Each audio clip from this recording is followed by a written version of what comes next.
Halo kawan, selamat datang di Kyoto Hamzah Channel. Kali ini kita akan membahas tentang perbedaan negara yang dijajah oleh Spanyol dan oleh Portugis. Jadi begini, kita tahu ketika abad penjelajahan ada dua bangsa yang menjadi pelopor dalam penjelajahan lautan yang dilakukan oleh orang-orang Eropa. Yang pertama adalah orang Spanyol, yang kedua adalah orang Portugis.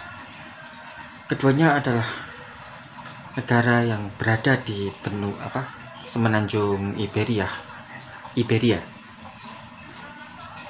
yang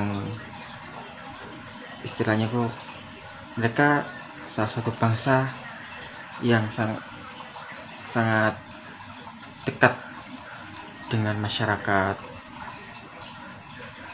Arab dan juga masyarakat Afrika karena letak geografis mereka, dan juga ketika itu dua-duanya juga menghadapi musuh yang sama, yaitu orang-orang dari Andalusia.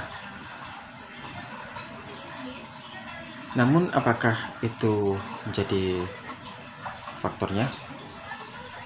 Tidak. Itu baru awal dari negara-negara Eropa mulai menjelajah. Itu baru muncul ketika pintu masuk dari Konstantinopel telah didominasi oleh orang-orang Utsmani, di mana ada ketimpangan harga, dalam artian rempah-rempah, barang-barang dari timur harus membayar pajak dan juga tambah nilai ketika mereka masuk ke Eropa. Dan jelas itu membuat geger, karena waktu itu rempah-rempah menjadi komoditas yang penting selain untuk bumbu masak, karena rempah-rempah bisa menjadi obat dikala negara Eropa sedang terjangkit wabah. Lalu banyak sekali produk-produk industri rumahan dan juga masif. Ini sebelum era revolusi industri, dimana rempah bisa menjadi pewangi, rempah juga menjadi istilahnya filter bagi masker, dan juga kebutuhan ritual, kebutuhan obat-obatan, bahkan obat kuat pun juga pakai rempah-rempah. Obat kuat, maksudnya obat kuat di sini ya itulah, dan juga obat kuat untuk kuat menahan sakit dan juga kesehatan. Karena kita tahu di Eropa termasuk cuacanya cukup ekstrim di beberapa wilayah, yang dimana mereka harus terus bertahan, terus bekerja untuk bisa hidup, dan salah satu dopingnya adalah rempah-rempah. Nah, ketika barangnya masuk ke Eropa, pasti ada yang namanya permainan harga, dan itu yang menjadi awal bangsa Eropa memulai ekspedisi. Mereka berusaha untuk mencari sumbernya langsung tanpa tangan kedua, tangan ketiga, dan tangan-tangan banyaknya.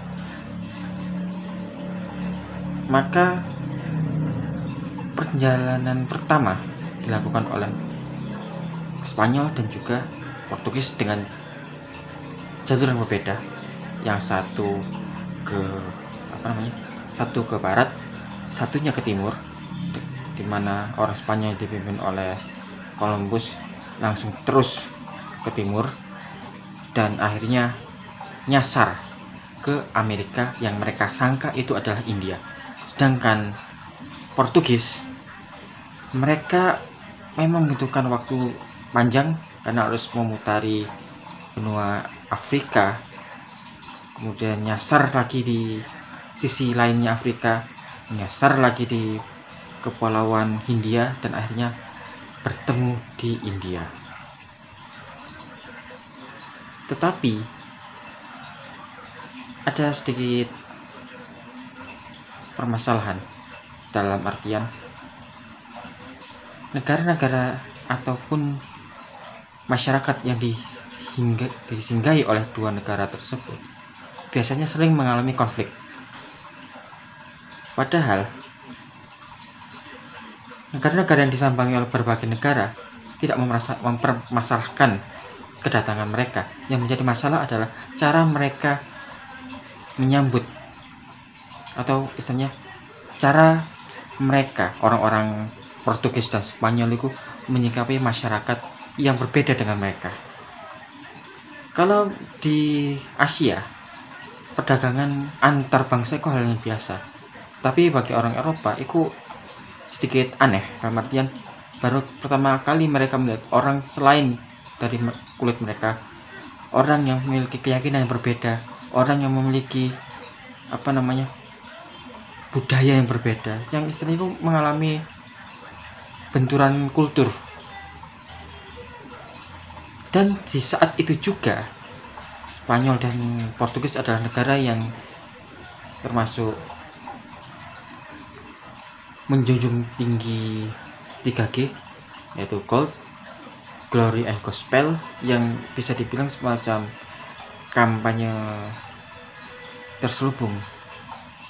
Mereka ingin ekspansi, ingin mendapatkan pendapatan lebih, mendapatkan jamaah yang lebih, mendapatkan tanah-tanah yang lebih luas. Karena kita tahu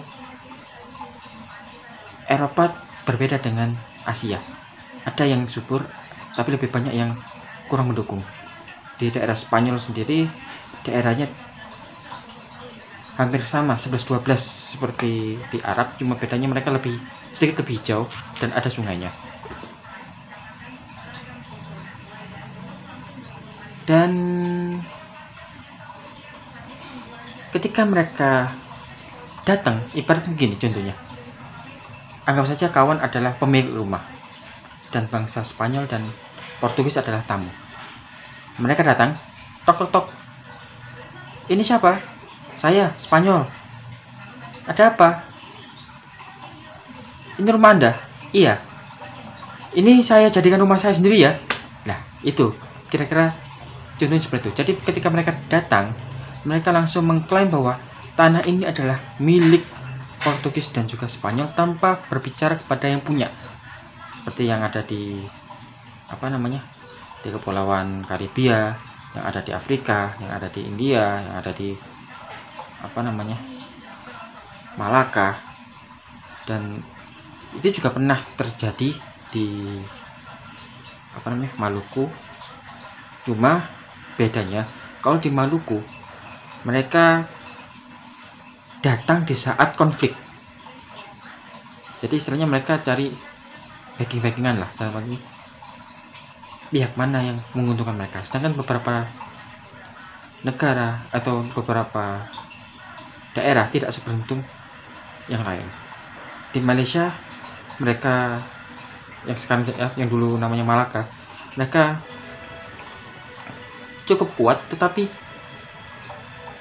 persenjataan tidak memadai, belum mendukung. Dan juga masih ada konflik yang lebih parah. Sedangkan yang di Amerika Latin, di Karibia, dan di Amerika Utara sangat kontras sekali. Dan ketika mereka menjajah, ada satu hal yang menjadi ciri khas dari mereka, yaitu menyamaratakan semua daerah dengan budaya mereka. Mungkin kalau sekarang itu mohon maaf, oh dasar kamu ini gak sesuai dengan ini, kamu harus mengikuti ini, mengikuti ajaran kami. Yang lainnya ya iya, istilahnya di pandangan mereka salah, harusnya begini. Jadi tanpa unggah-ungguh ataupun berbicara ataupun saling mengenal, mereka langsung menghukum mereka itu bersalah. Budaya mereka dihapuskan, diganti dengan budaya mereka. Jadi kita jarang sekali melihat ataupun mendengar bahasa asli Brazil, bahasa asli Meksiko, ataupun bahasa, kalau di Filipina masih ada sedikit-sedikit, tapi kebanyakan budayanya mulai terkikis dan lebih dominan orang Spanyolnya. Itu salah satu malangnya negara-negara yang dikuasai oleh dua penjajah senior ini, termasuk yang ada di Flores, yang ada di timur, malah istilahnya lebih ngenes lagi daerah Nusa Timur itu. Jadi mungkin itu saja yang bisa saya sampaikan. Jika ada pertanyaan bisa mungkin ditulis di kolom komentar. Bila ada salah pengucapan ataupun salah yang lainnya, saya mohon maaf. Saya Gita pamit. Salam.